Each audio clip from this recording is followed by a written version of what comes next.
My name is Damien Ralphs and I'm a proud Gunai, Kaurna and Watchabolic Aboriginal man. One of my favourite quotes that encompasses how to understand the deep complexity of an Aboriginal person is Dodson from 1977. To understand our law, culture and relationship to physical and spiritual world, you must begin with the land. Everything about Aboriginal society is inextricably woven with and connected to land. The land and spirituality of Aboriginal people, our cultural beliefs, our reason for existence is this land. You take that away and you take away our reason for existence.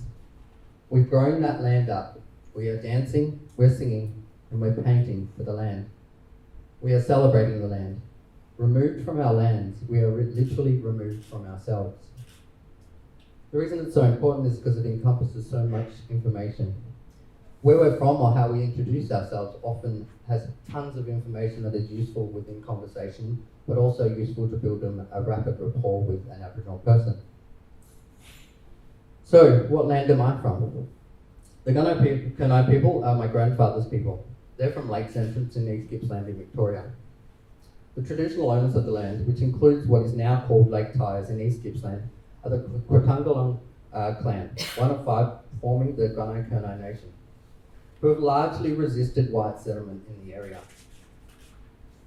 In 1861, the Lake Tyers Aboriginal Mission, or the Lake Tyers Mission Station, was established by the Church of England missionary Reverend John Bulmer to house some of the Kaurna survivors of the conflict. The peninsula, which has a lake on one side, was known to its traditional owners and is still known today as Banyana. At the beginning of the 20th century, residents from the 3 other Victorian missions, Ramia, Konda and Corranderk, who had been drawn from outside of Gippsland as well, were moved also to Lake Tyers. It became the depository for half of Victoria's dispossessed people, and in 1908 was taken on by the government. 9 years later, Victoria's Aboriginal Protection Board voted for a policy of concentration for all full-blood and half-caste Aboriginal people. They all must remain on the lake at the Lake Tyers station. By the 1960s, Victorian government decided to try to close the settlement and attempted to assimilate the population into non-Indigenous community. According to the ABC's Mission Beat website, between 1956 and 1965, the residents protested, and then petitioned for Lake Tyers Aboriginal Mission to become an independent, Aboriginal-run farming cooperative, which it still is today. This campaign received support and assistance from Melbourne-based Aboriginals Advancement League, with Pastor Sir Douglas Nichols providing a much-needed voice among Melbourne's bureaucrats at the time. When the board moved to close Lake Tyers in February 1963, Sir Douglas Nichols resigned his position on the board in protest. But the remaining residents won the fight. And in 1965, the mission was declared a permanent reserve. There were only a couple of hundred residents left, when in 1971 they were granted freehold title, which each adult and child received a parcel of shares in the land.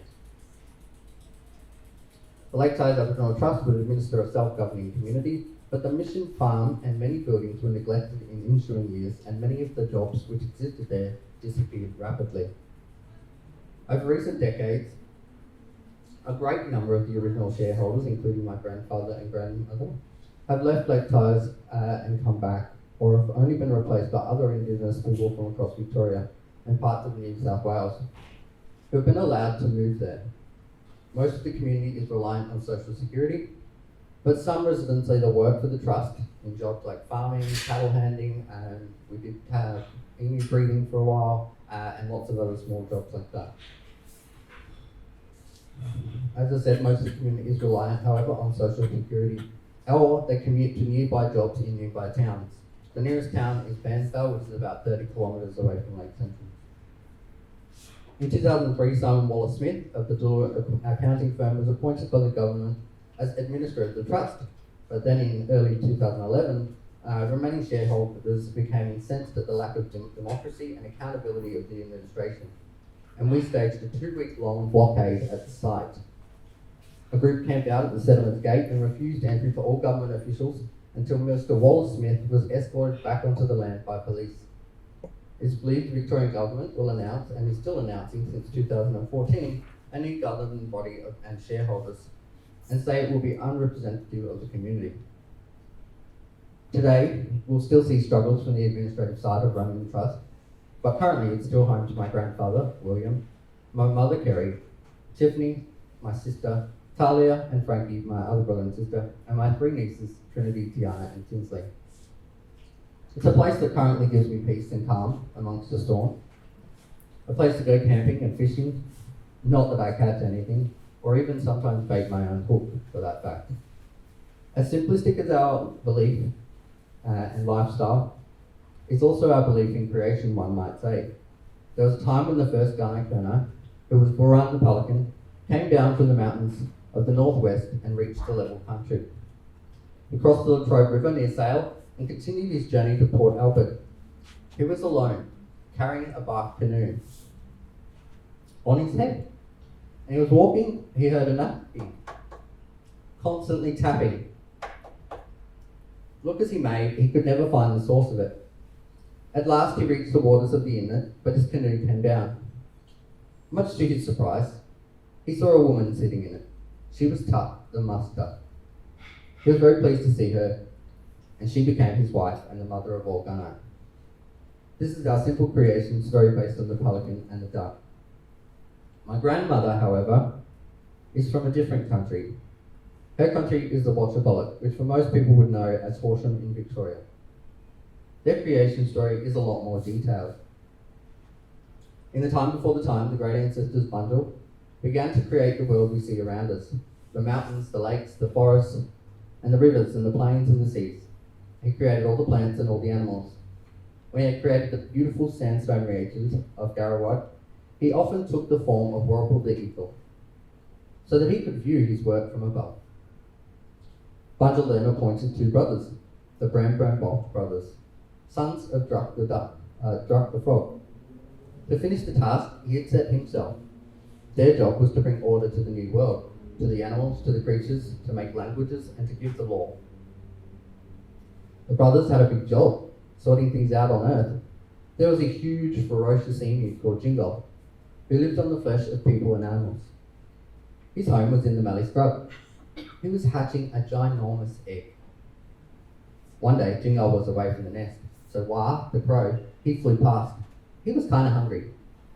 Wah decided to have a peck at the egg. He was pecking away quite happily when Jingle returned. The monster emu was furious. Wah fled across the country towards Garawad, with Jingle right behind him. As he approached the ranges, Wah saw a crack in the mountains ahead. He flew into it, thinking he would be safe from Jingle there. But Jingle rushed to the mountain and struck it a mighty blow with his foot. The mountain split under the force of the impact, releasing a mountain steam and creating a gap. The mountain split open. That gap today is called Baraga, also known as Rose's Gap. The emu chased Wah through Baraga, right to the other side of the range. Was spotted another crack in the gap where he tried to hide there. But again, Jingle delivered a mighty kick to that rock again and split it right open. This South Victoria Gap was formed where Buggera, Glenelg River, passes out into the Western Plains. With the sun low on the horizon, Jingle decided to make his camp at the foot of the new gap. This is why the place is called Jingal Nuai, which means the sun will go. The next morning, Wah rose early and escaped to the nearby Mora swamp. As this was his totem site, and therefore a sacred territory, Jingle was forbidden to follow him there. Jingle was angry, and he was also very hungry. Just at this point, he spied a man, Banya, out hunting in the distance. He decided to make a meal of Banya. Instead of using his spears, Banya ran fast. He realized the emu was after him. Instead of using his spears to protect himself, as a warrior should, he threw them to the ground and scrambled up a large tree. Jingle, not being able to climb, decided to wait. He knew that Banya would not calm down. Meanwhile, Wah the crow had flown north to where the Brambolt brothers were staying. He told them of his narrow escape and of Jingle's ferociousness. Already angry at the emu for his bad deeds, the two brothers decided to punish him. They came down to the mountains and saw that they thought was a brighter star shining. It was Jingle's eye. Approaching the bird from different directions, the brothers crept up and threw their spears. One struck the emu in the chest, one struck it in the rump, and one in the neck. Jingo raged and stormed at the brothers, but he was fatally wounded. He ran off towards the northern plains, losing blood all the time. Soon he died, and the trail of blood he left behind him turned into Wimmera River. The Bramburn Bolt now approached the tree where Bunya had hidden. They told him to come down, but Bunya was too scared, and called to him that he could stay there until they made sure that Jingo was dead. The elder brother was angry at such cowardice. He waved his spear and caused Bunya to become a possum, telling him to always stay in the treetops and to hunt for his food only at night. Reaching the spot where Jingo had died, the brothers plucked all the feathers from his body, splitting each feather down the centre.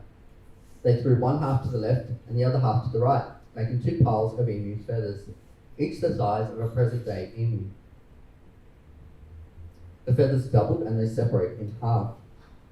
After feasting on Jingo's flesh, all the people travelled to collect his egg. It was so big and heavy that no one could lift it until Balgamore, the wattle bird, came along. He was very strong and managed to carry the egg all the way to Horsham, where it was cooked and we made a big great feast. Balgamore had the honour of dishing it out, and in so doing so, he splashed himself with some of the yolk, creating the wattles on the side of his head. Before leaving, the Bramburn Bolt ordered the 2 emus to divide their large egg into several smaller ones in the future, so they wouldn't be as jealous of their one egg as Jingal had been. In this way, they hoped to keep the peace. Now today, if you look at the Southern Cross, you can see the story told in the stars. At the head of the cross is Bunya, the timid possum. 3 of the stars are the spears hurled by the Bramburn Bolt. The large western star is the spear that struck Jingal in the chest. The smaller star next to it is the spear that passed through his neck. And the star at the bottom of the cross, well, that's the spear that struck him in the rump. Jingal himself is the dark shape that lies next to the Southern Cross. The eastern star of the cross is the Druck, the mother of the Bramburn Bolt, and the 2 brothers are the pointers of the Southern Cross. While the crow is at a safe distance on the other side of the sky as the star we know as Canopus.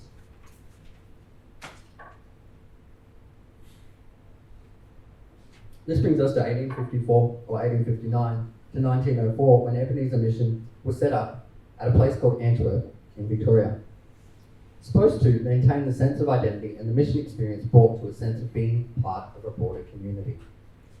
Ebenezer Mission was established in 1859 on important traditional grounds where hundreds of generations of Watchabella people have been gathering to conduct ceremonies and their business. In mission times, cultural practices such as language, dance, song, traditional burial, and traditional marriage, or any marriage, were discouraged.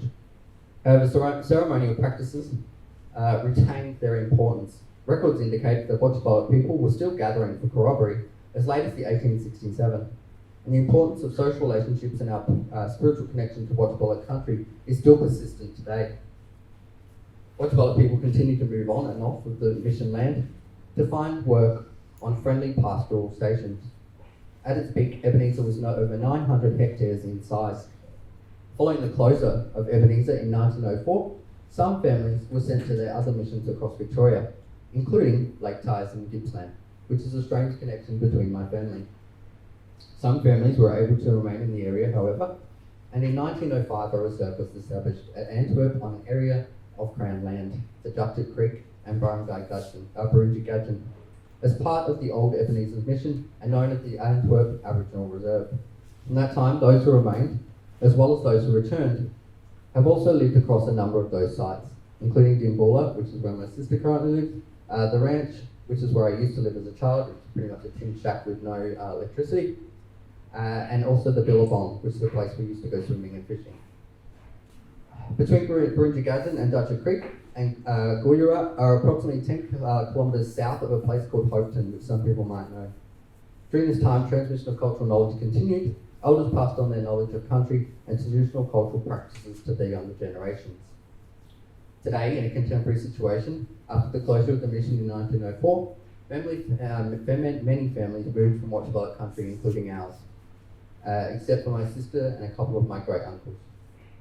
From the 1960s onwards, families that lived on and around residential sites along the Wimmera River began to move into nearby townships of Horsham, Stawell, Warragambal or Dimboola. A number of the former dwellings along the river are still places of significance to our families. Today, many families have returned to that Wimmera area.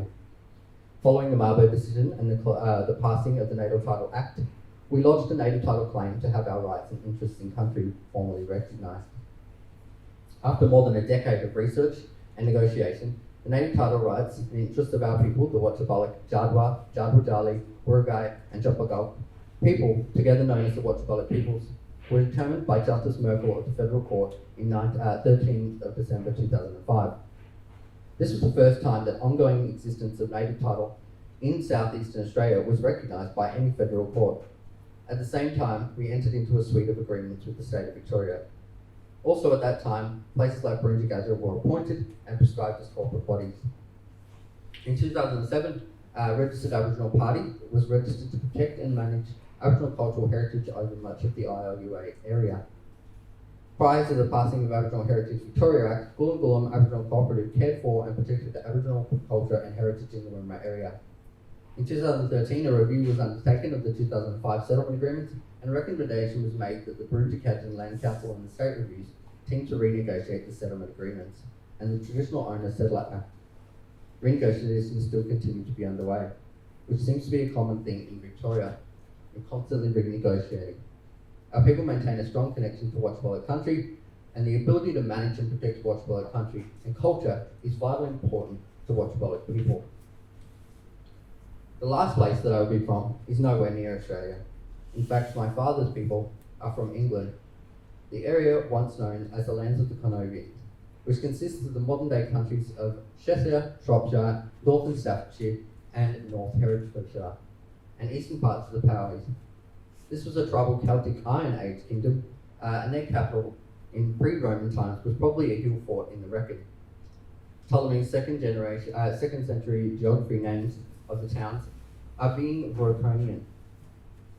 Under Roman rule, one of the largest settlements in Britain, after the Roman occupation of Britain ended in the 5th century, the Shropshire area was in the eastern part of the Welsh kingdom of the Powys, known in Welsh poetry as the Paradise of Powys. It was annexed to the Angle kingdom of Mercia by King Offa in the 8th century, at which time he built 2 significant dikes there to defend his territory up against the Welsh, or at least the Democrat. Much more castles, very hillside, defended again, and lots of country. So as you can see, lots of these have very similarities. It's probably why today I enjoy so much time on the riverbank for river fishing. Both of my people are from the river, both freshwater and country, and then also my English side has very picturesque grasslands and the riversides and mountains as well. Now I could go on and speak all night, and I have no idea how long I needed to, but I'm probably getting close anyway.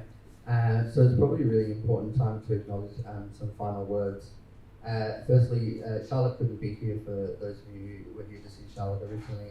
She's had to go home to country and do some things, and apologies to those of you who are here to see Andrew as well. Andrew has been tied up as well, which probably ties into our current issue. As I'm sure you're all aware, every single one of us is probably very worn out, no matter who you are, what race you're from, what sexuality, what background. We're all running around trying to do so many things, particularly in festival time, that it's actually taken a toll on some of us. So thank you very much for being here tonight. And it's very important that we get out and support feast events like this one and other events that are happening around town, especially during those times when we are so down. So by simply telling you about all the land in which I am from and recognising the connection to you, then maybe you can begin to understand my background. This knowledge and understanding takes time to unravel and understand and to relate to. It is important we honour our story though, and it is important that we build our identity within ourselves. Now more than ever, Aboriginal people are feeling the need for support, especially from our other minorities. It's important to take the time to be with Aboriginal people. You may know some, or you may need to meet some, and spend some quality time enjoying life together. But more important, it's time to show support. We need people to stand with us, from the large-scale rallies to individual cases of support. As an example, many Aboriginal people are lucky to retire these days, and a lot are lost with no support outside of their family. Because of their history and because of their fear of public situations and criminalisation, they've become isolated and are still needing people to reach out to them. There are hundreds of examples of small situations that could use someone, anyone, showing support. Very rarely we unite together as a people to show common support for a common cause. And it's important in this current time of politics and media that Aboriginal people feel supported too. I want to end with some words from this year's theme. Remayok, as you reflect on this year, and maybe we can work together for a better future. We invite you to walk with us in this movement of Australia people for a better future.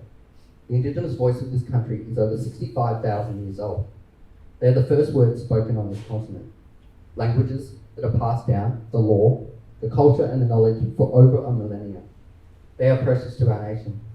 It's the Indigenous voice that include know-how, practices, skills and innovations found in a wide variety of contexts, such as agriculture, scientific, technical, ecological and medicinal fields, as well as biodiversity-related knowledge. They are the words connecting us to this country, an understanding of this country, and of a people who are the oldest continuing culture of the planet. With 2019 being celebrated at the United Nations International Year of Indigenous Languages, it's time for our knowledge to be heard through our voice.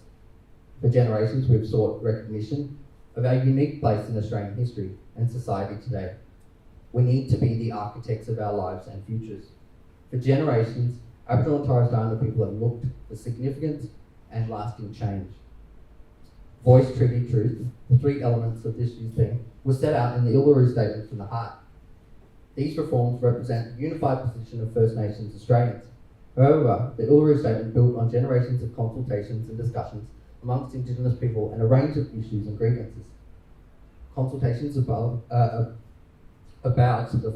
further reforms necessary to secure and underpin our rights and to ensure they can be exercised and enjoyed by Aboriginal and Torres Strait Islander people. It is specifically sequenced a set of reforms. First, a First Nations voice to Parliament enshrined in Constitution. Second, the Makarrata Commission to supervise the treaty process. And three, the most important, is the truth-telling. Makarrata is a word for language in the Yolngu people in Arnhem Land. The Yolngu concept of Makarrata basically captures the ideas of two parties coming together after a struggle, healing the divisions of the past. It's about acknowledging that something has been done wrong, and it seeks to make these things right. Aboriginal and Torres Strait Islander people want their voice heard. First Nations were excluded from the constitutional conventional debates of the 1800s when the Australian Constitution came into force. Indigenous people were excluded from the bargaining table. Aboriginal and Torres Strait Islander people have always wanted an enhanced role in decision making in Australia's democracy. In the European settlement of Australia, there were no treaties, no formal settlements, and no compacts. Aboriginal and Torres Strait Islander people, therefore, did not cede sovereignty to our land. It was taken from us. They will remain a continuing source of dispute from now until the future. Our sovereignty has never been ceded, not in 1788, not in 1967, not with the Native Title Act, and not with the Uluru Statement from the Heart. It coexists with the sovereignty of the Crown and should never be extinguished. Australia is one of the few liberal democracies around the world which still does not have a treaty or treaties of some kind or other of formal acknowledgement or arrangement with Indigenous minorities. A substantive treaty has always been the primary aspiration of most or all of Aboriginal and Torres Strait Islander movement. Critically, treaties are inseparable from the truth. Lasting and effective agreement cannot be achieved unless we have shared, truthfully understood the nature of the dispute, of the history, and how we got to where we stand today. The true story of colonisation must be told. It must be heard, but it must also be acknowledged. But hearing this history is never going to be easy. But to come to some sort of true reconciliation, some genuine side of healing from both sides. And of course, this is not just the history of First Peoples. It is the history of us, of all Australians. And we need to own it. We can move forward together, and let's work together for a shared future. Especially in times today where we have current debates around Yunnamu and a whole bunch of other things that are happening right now. As I said, it is now the time when we need Aboriginal people need to know that we have you by our side. So I won't get any more emotional and get into anything further, but that's some of the journeys of my daily day thinking around the culture, but also then adding on the struggles that we as LGBTI people have on top of that, and all the things that we have in day-to-day life. You can begin to understand how we are all so tired. So thank you very much. Enjoy the rest of your evening.